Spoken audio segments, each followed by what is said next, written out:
Pakistan super league PSL এ খেলতে নেমে একের পর এক পারফরমেন্সে মুগ্ধতা ছড়াচ্ছেন বাংলাদেশি লেগ স্পিনার রিশাদ হোসেন।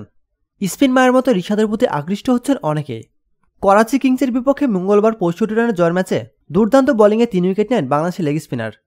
নিজের প্রথম ২ ওভারে মাত্র ৪ রান দিয়ে ৩টি মূল্যবান উইকেট নেন রিশাদ। পরের ২ ওভার মিলিয়ে দেন ২২ রান। ৪ ওভারে তার মোট খরচ ২৬ রান। ডট বল খেলেন মোটে ১৪টি। আসরে ২ ম্যাচ খেলে তার উইকেট হল ৬টি। আর তাতে এখন পর্যন্ত টুর্নামেন্টে যৌথভাবে সর্বোচ্চ উইকেট শিকারীও রিশাদ। এমন পারফরমেন্সে প্রশংসায় ভাসছেন এই লেগ স্পিনার।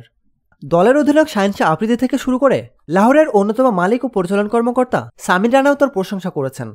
ম্যাচ জয়ের পর ড্রেসিং রুমে আমার বাংলাদেশি ভাইটি কোথায়, লাহোরের মালিক সামির রানা ইংরেজিতেই কথা বলে খেলোয়াড়দের মাঝে খুঁজছিলেন রিশাদকেও। ক্যামেরা তার দিকে ধরতে রিশাদও স্মিত হেসে হাত নাড়ালেন। সেই সঙ্গে করতালে ঝড় উঠল এবং সামিন চিৎকার করে বললেন, রিশাদ।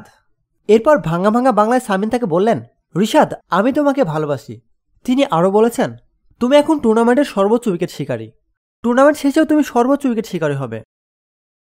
প্রতিনিয়ত খেলাধুলার আপডেট জানতে খেলাযোগ টিভির সাথেই থাকুন।